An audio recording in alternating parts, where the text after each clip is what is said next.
Dan ini adalah penegakan hukum, pendisiplinan, penertiban, penegakan hukum itu adalah warna yang sangat kuat di dalam Perpres ini. Dan lebih dari itu adalah ini bagaimana mengoptimalkan yang semestinya sudah dibayarkan kepada negara, denda, sanksi administrasi, kemudian menyelamatkan kawasan hutan, merehabilitasinya tetap menjadi bagian anasir daripada perekonomian negara, ya kan? Ini kan adalah bagian daripada tugas seorang presiden. Kalau di situ sudah ada industri yang besar, masyarakat tolong diberdayakan. Itu karena itu kan perintah undang-undang juga. Nah, kalau misalnya pemerintah Pak Prabowo sekarang mau ini bisa turut cepat, itu diajak masyarakat untuk melihat bagaimana pelaksanaan ini.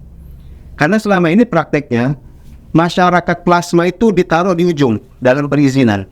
Artinya setelah perusahaan itu mengurus di kehutanan, mengurus lagi di perkebunan, lalu mengurus di ATR BPN untuk si masyarakat plasma. Kali ini harusnya masyarakat plasma ditaruh di depan. Perusahaan-perusahaan yang ingin melanjutkan setelah dia membayar denda, membayar atau mungkin ada pidananya nanti, masyarakat sekitar kawasan ini ditaruh dulu untuk jadi masyarakat plasma. Siapa namanya, berapa kakaknya, berapa hak dia. Kalau itu belum selesai diidentifikasi, jangan keluarkan izinnya. Anda menyaksikan Just Talk, Justice Talk Show. Bincang-bincang keadilan, politik, hukum, ekonomi, dan budaya bersama Hadi Priyono dari Jurnal Politik TV yang diberdayakan oleh visibangsa.com. Media merdeka mencerahkan bangsa. Pemirsa, berjumpa lagi dalam bincang spesial Jurnal Politik TV. Just Talk, Justice Talk Show. Bincang-bincang keadilan seputar hukum, ekonomi, politik, budaya, dan pendidikan. Perkembangan menarik belakangan ini, setelah di sesi sebelumnya Jurnal Politik menampilkan ekonom Salamuddin Daeng dan pengamat kebijakan politik lingkungan MS Kaban menggagas perlunya semacam komando untuk menertibkan kembali sejumlah aset-aset negara sekaligus juga menjadi sumber-sumber ekonomi yang menguatkan struktur keuangan negara. Lahir Perpres nomor 5 tahun 2025 yang ditandatangani tanggal 21 Januari lalu oleh Presiden Prabowo. Perpres ini mengatur soal penertiban kawasan hutan. Kawasan hutan menjadi sumber daya alam andalan bagi negara kita. Untuk membahasnya, bagaimana publik bisa mengawal Perpres yang cukup menarik ini, kita sengaja menghadirkan founder Masyarakat Konstitusi Indonesia, Bang Muhammad Joni, dan praktisi, aktivis masyarakat di sekitar kawasan hutan dengan Bang Akbar. Bang Joni, belakangan mulai rame ini, tapi tentu saja ada pro dan kontra. Munculnya Peraturan Presiden nomor 5 tahun 2025 ini yang masih hangat dan tentu saja masih perlu diterjemahkan untuk bisa menjalankan Perpres ini.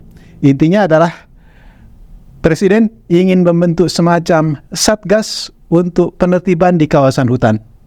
Selama ini kan kita ketahui sengkarut di dunia penyediaan lahan ini, bahkan sejumlah ladang-ladang sawit itu tak segan-segan melanggar masuk ke dalam hutan, dan ini menjadi sengkarut yang agak sulit, sehingga mungkin seperti kasus pagar laut, terpaksa Presiden langsung mengambil alih. Anda melihatnya seperti apa nih? Saya kira ini hal yang patut diapresiasi, luar biasa. Karena ini pertama, Perpres itu kan bukan lagi berkutat soal norma, tapi bagaimana penegakannya. Jadi kalau materi muatan Perpres itu kan adalah bagaimana mengefektifkan sebuah peraturan perundang-undangan. Dan saya kira ini sudah merupakan konfirmasi bahwa Undang-Undang Cipta Kerja sendiri pun yang menjadi konsideran daripada Perpres ini, ya memang harus lebih efektif dengan kepemimpinan yang kuat. Jadi undang-undang ini harus dilaksanakan dengan sebuah mekanisme satgas, dan saya kira itu adalah eskalasi, apresiasi, dan bagian penting daripada kepentingan negara. Dan itu berbasis kepada kepentingan rakyat sekitar yang juga punya imbas selama ini akibat tidak disiplinnya dalam penataan kawasan. Yang kedua, ini punya basis dalam rangka kepatuhan dan implementasi daripada konstitusi kita, hak menguasai negara. Dan saya kira ini juga mengkonfirmasi bahwa ya ekosistem selama ini perlu diperkuat. Jadi yang selama ini menjadi tupoksi daripada kementerian, lembaga dalam urusan kehutanan, sekarang kita letakkan, Presiden meletakkannya sebagai bagian daripada penugasan langsung Presiden. Apa ini menandakan, mengisyaratkan menteri-menteri terkait tidak efektif untuk menjalankan undang-undang dan peraturan-peraturan yang dibuat oleh negara sendiri? Yuk, di dalam Perpres itu kan dimaknai untuk bisa merecovery, menagih denda, memulihkan hal yang diduga akan menjadi kehilangan, ya kan, pemulihan kembali, kemudian diambil tugas-tugas itu oleh Presiden dengan satgasnya, kan. Dan satgas ini kan sebenarnya adalah representasi daripada otoritas Presiden. Dan memang ini adalah bagian daripada jawaban atas pertanyaan Pak Hadi. Ya, tidak efektif. Ini harus efektif dengan Presiden yang efektif, pro kepada konstitusi, pro pada kepentingan rakyat, pro kepada kepentingan bagaimana kita mengoptimalisasi hak-hak menguasai negara itu bagi kepentingan negara.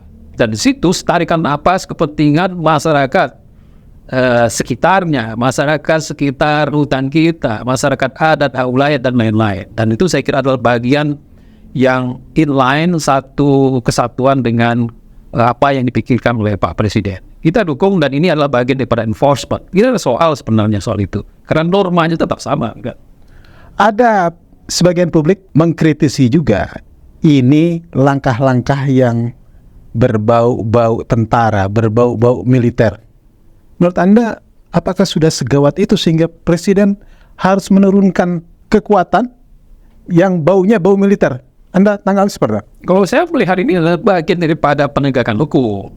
Dan karena itu kan Kejaksaan Agung yang menjadi penjurunya. Dan ini adalah penegakan hukum. Pendisiplinan, penertiban, penegakan hukum itu adalah warna yang sangat kuat di dalam Perpres ini. Dan lebih dari itu adalah ini bagaimana mengoptimalkan yang semestinya sudah dibayarkan kepada negara, denda, sanksi administrasi, kemudian menyelamatkan kawasan hutan, merehabilitasinya tetap menjadi bagian anasir daripada perekonomian negara, ya kan? Ini kan adalah bagian daripada tugas seorang presiden, dan saya kira ada nilai penting mengapa Satgas ini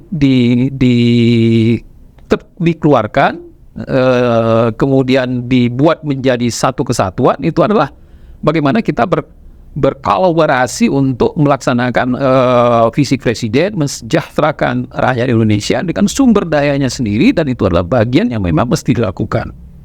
Jadi tidak hanya sekedar bagaimana kita mencari sumber-sumber yang selama ini ada, tapi bagian juga adalah untuk memastikan negara hadir dalam melaksanakan mandatnya atas hak menguasai negara dan melindungi masyarakat yang selama ini tersisih, termarginalisasi dengan penguasaan, pemanfaatan yang menurut Perpres ini ada yang tidak memiliki izin, kemudian berdampak kepada kemiskinan masyarakat di sekitar kawasan hutan. Itu kan efek yang harus dipulihkan. Jadi bukan hanya kepentingan negara dalam berarti melaksanakan hak menguasai negara, tapi juga untuk mengoptimalkan sumber-sumber yang bisa diperoleh untuk pendapatan negara, tapi juga merecovery akses kepada kesejahteraan pada masyarakat yang selama ini tersisihkan, tersingkirkan, terdampak karena adanya pengelolaan yang tidak sah dan tidak melaksanakan sesuai dengan ketentuan yang ada. Baik, Bang Joni, kita akan konfirmasi, benarkah masyarakat termarginalkan, tersisihkan? Kita sengaja undang Bang Akbar, ya. Untuk mengkonfirmasi, Pak Akbar ini sehari-hari dia berada di sekitar kawasan hutan. Dia membuka ladang banyak kayu-kayuan, termasuk juga ada sawit, ya kan? Walaupun tidak seluas seperti para konglomerat yang akan dibidik oleh Satgas itu.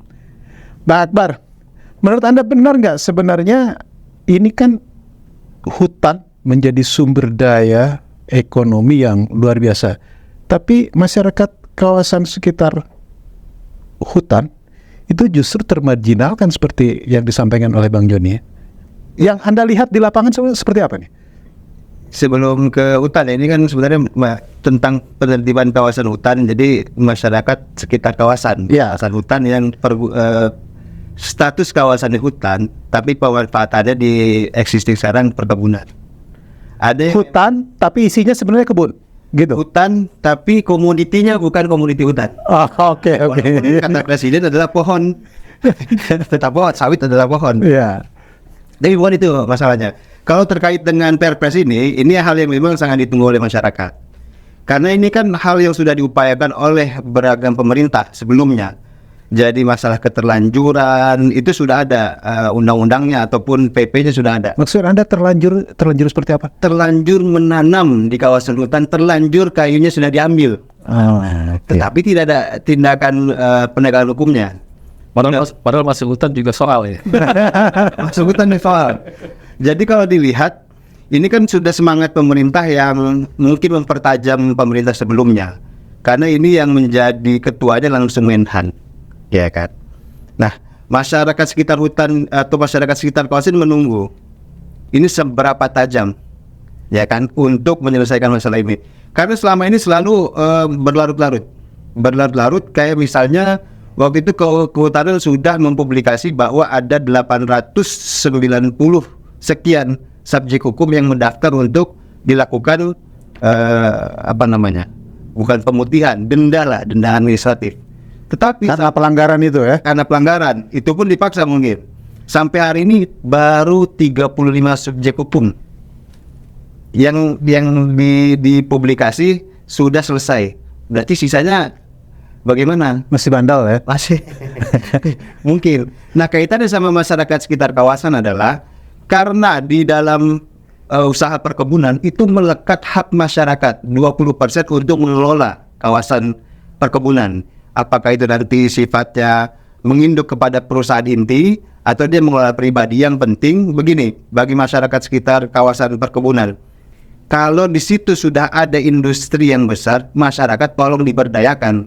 Itu karena itu kan perintah undang-undang juga.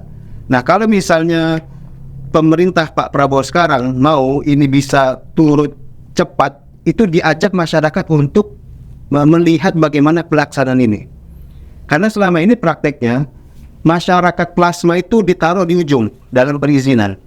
Artinya setelah perusahaan itu mengurus di kehutanan, mengurus lagi di perkebunan, lalu mengurus di ATR BPN untuk si masyarakat plasma.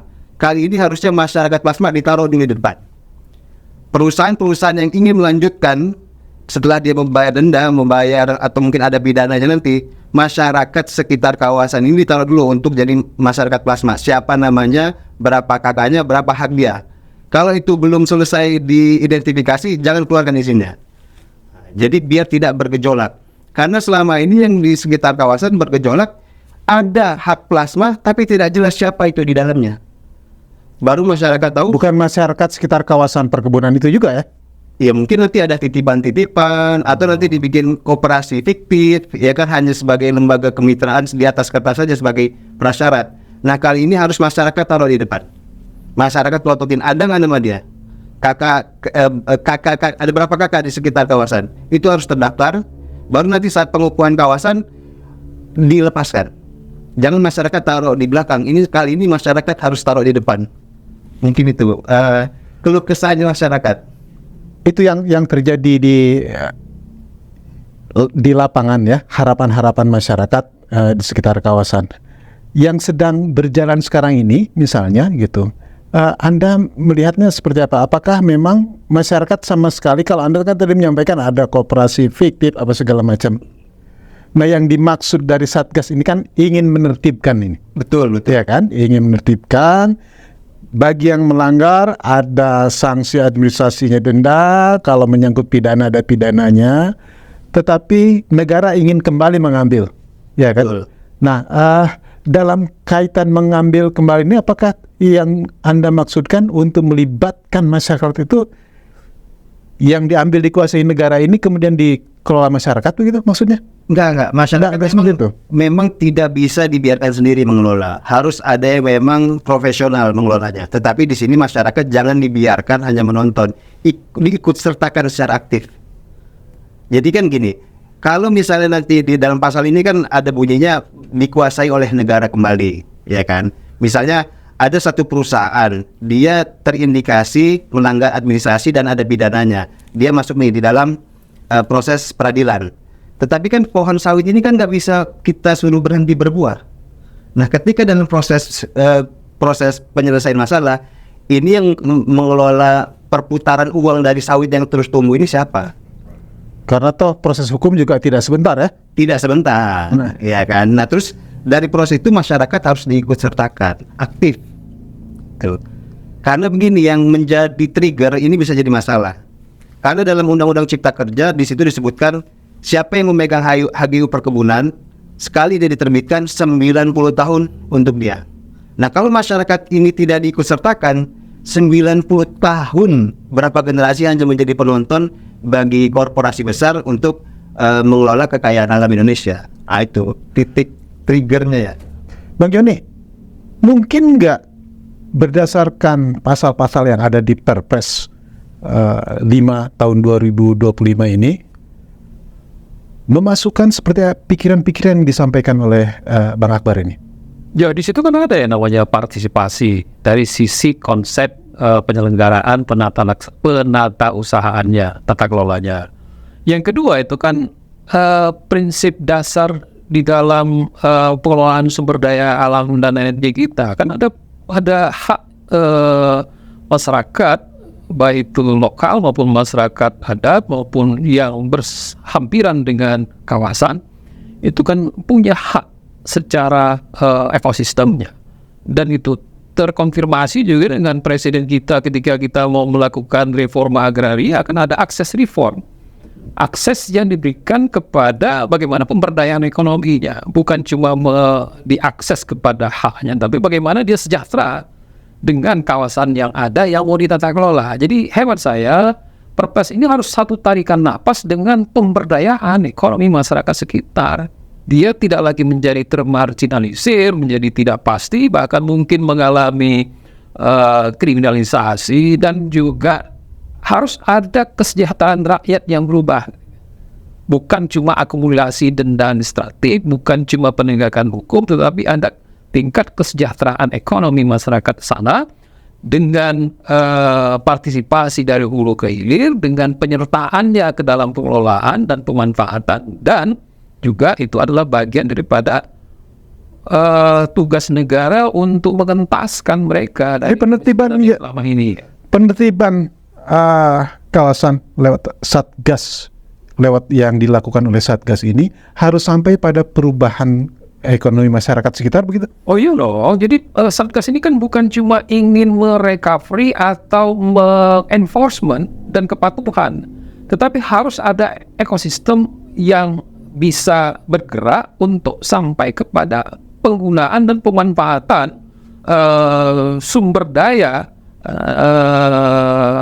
hutan, baik kayu maupun non kayu yang ada, bagi kesejahteraan rakyat sekitar, karena mereka kan punya hak atas sumber daya itu, punya hubungan kultural dengan lingkungan hutan itu, dan tentu itulah bagian daripada mereka hidup, tumbuh dan berkembang dalam lingkungan kawasan hutan, dan mereka harus punya hak konstitusional untuk diberdayakan. Jadi ini bukan cuma untuk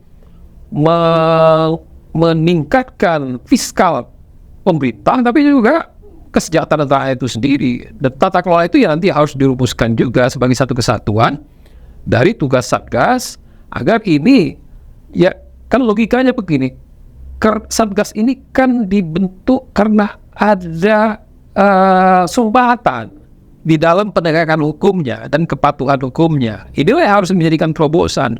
Dan setarikan dengan napas dengan itu juga harus ada pemastian pemenuhan hak-hak warga sekitar dan masyarakat. Ada masyarakat setempat memegang hak ulayat atas hutan yang juga harus diperhatikan.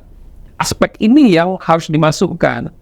Nah, peran serta partisipasi itu yang harus diinsert ke dalam perpres ini. Saya membaca perpres ini belum memasukkan masyarakat adat, masyarakat komunal setempat, dan itu adalah hemat saya bagian yang tidak terpisahkan daripada rencana strategis, rencana penting untuk penertiban kawasan hutan itu sendiri, setarikan napas untuk memberdayakan masyarakatnya. Gitu. Ini Bang Akbar, kalau menurut amatan Anda yang Anda alami langsung lah di lapangan, Anda kan sehari-hari di Riau sana ya, mungkin nggak gagasan-gagasan besar seperti yang dimaksud dari Perpres ini jalan di lapangan gitu? Ya, ini menyangkut juga dengan pendapatan ya. Ini kan kita bicara uang yang nggak kecil. Jadi sebenarnya saya juga mensarankan lah bahwa ada insentif bagi Satgas ini, ya kan? Karena ada istilah di masyarakat itu yang biasa sudah bergesekan dengan perusahaan besar, ada istilah mana yang lebih cepat membuat kambing itu matang, dibakar dengan kayu bakar atau dibakar dengan uang dolar, ya kan? Nah, kebanyakan itu uang dolar walaupun dia tipis, tapi lebih cepat membuat kambing terbakar. Nah, maksud saya ini karena ini kaitannya dengan sumber daya yang besar, ada perputaran uang yang besar, ada insentif bagi Satgas, dan itu dibuka transparan saja. Jadi semua masyarakat bisa melihat bagaimana Satgas ini bekerja. Karena ini sudah berapa kali dicoba oleh pemerintah dengan pendekatan yang persuasif atau penegakan hukum, buktinya masih saja terjadi antrian panjang yang belum menyelesaikan. Yang belum kelihatan mungkin ya, atau itu sudah ada dibahas tapi tidak dituangkan. Tapi bagi saya Satgas ini harus dijaga, baik lahirnya dan juga batinnya. Karena angin yang ada di kawasan hutan ini kadang-kadang sepoi, kadang-kadang dia puting beliung. Jadi kadang-kadang orang yang ada dalam situ bisa hilang arah. Mungkin saja masyarakat sendiri juga hilang arah ya. Iya, jadi tidak bobo dia. Tapi Bang Akbar, Anda kan tinggal dan bertani di sekitar kawasan di Riau sana. Apa memang benar ada pelanggaran-pelanggaran itu terjadi, sehingga ini juga bagian yang harus ditertibkan di Riau misalnya? Kalau gini, pelanggaran ada yang dilakukan oleh masyarakat. Apakah itu memang masif dan sengaja diketahui secara sadar? Ya kan, ada juga yang dilakukan oleh korporasi besar. Apakah kesalahan masyarakat dan kesalahan korporasi ini harus dilakukan tindakan yang sama? Saya pikir enggak. Karena kesadaran masyarakat akan hukum, administrasi pemerintahan segala macam ini sangat terbatas. Gitu. Kalau misalnya dilihat di data di Riau, sebenarnya ini kembali lagi konsistensi pemerintah antara satu pemerintahan yang sebelumnya dan yang selanjutnya. Kalau pemerintahan yang sebelumnya sudah memberikan kebijakan untuk menyelesaikan masalah, pada periode berikutnya jangan malah diganti sehingga menimbulkan ketidakpastian hukum. Ganti penguasa, ganti kebijakan gitu. Ganti penguasa, ganti selera. Jadi ketidakpastian hukum terhadap para korporasi ini juga menjadi pertanyaan. Ini sebenarnya mau dibawa kemana kalau nggak diselesaikan gitu. Jadi bukan hanya masyarakat yang butuh, tapi korporasi sebenarnya saya yakin juga butuh. Tapi bagaimana akses terhadap penyelesaian masalah inilah yang harus transparan dibuka. Itu kan selama ini ada satgas-satgas tidak transparan. Jadi masyarakat hanya melihat, loh kok udah ada satgas lagi, loh kok udah ada satgas lagi, yang kemarin bagaimana gitu. Hal-hal yang tidak tuntas seperti itu, Bang Joni, di lapangan, tentu saja yang dimaksud adalah law enforcement, ya kan? Kalau melihat dari struktur yang ada di Satgas yang dibentuk oleh Presiden Prabowo ini, lewat Perpres 5 nomor 25 ini, ada nggak harapan law enforcement itu bisa berjalan? Atau seperti Bang Akbar tadi, ya ganti satgas, ganti selera juga, tapi persoalan tak selesai-selesai. Jadi harus ditegakkan karena ini dalam mandatori presiden selaku top eksekutif yang melibatkan semua pembantu-pembantu presiden kan. Jadi tidak ada kata lain untuk harus dilaksanakan. Bahkan memang targetnya harus lebih daripada yang ada di Perpres ini. Contoh misalnya kesejahteraan rakyat juga aspek itu jangan ditinggalkan. Karena mereka sudah mengalami efek yang selama ini tidak berkeadilan. Gitu. Contoh yang tadi ya koperasi tapi bukan rakyat sekitar, hanya nama, kemudian transparansi. Itu kan aspek yang selama ini ada terjadi yang harus diubah dan direcovery dengan Perpres ini gitu kan.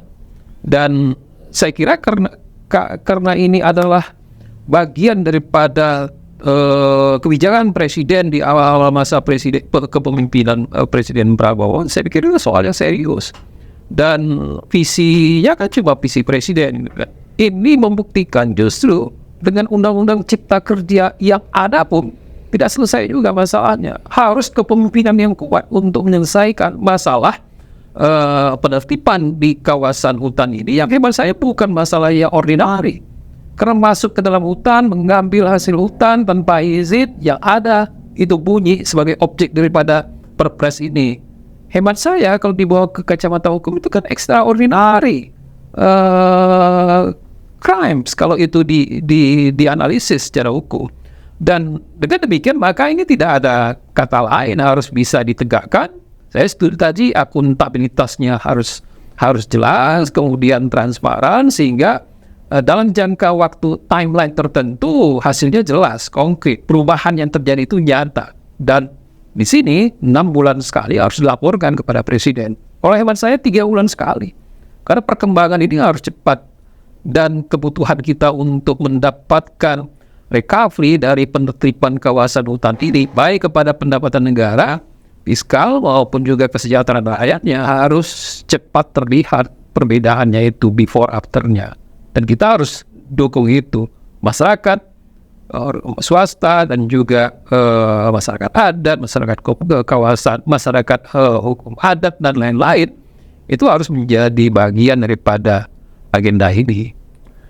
Baik, Bang Yoni, kita nantikan saja apakah harapan-harapan seperti yang Anda sebutkan tadi, termasuk juga saran-saran implementasi yang sebaiknya dilakukan juga sampai pada tingkat perubahan kesejahteraan rakyat masyarakat setempat. Terima kasih Bang Akbar. Jangan bosan untuk sekali waktu kita undang kembali untuk dihadir di Jurnal Politik TV. Sekali lagi terima kasih Bang Akbar, Bang Yoni. Pemirsa, nantikan telah menarik lainnya seputar perkembangan ekonomi, politik, dan hukum yang berkembang di tanah air hanya di Jurnal Politik TV yang diberdayakan oleh visibangsa.com, media merdeka mencerahkan bangsa. Billahi taufiq wal hidayah. Wassalamualaikum warahmatullahi wabarakatuh. Merdeka. Anda menyaksikan Just Talk, Justice Talk Show. Bincang-bincang keadilan, politik, hukum, ekonomi, dan budaya bersama Hadi Priyono dari Jurnal Politik TV yang diberdayakan oleh visibangsa.com. Media merdeka mencerahkan bangsa.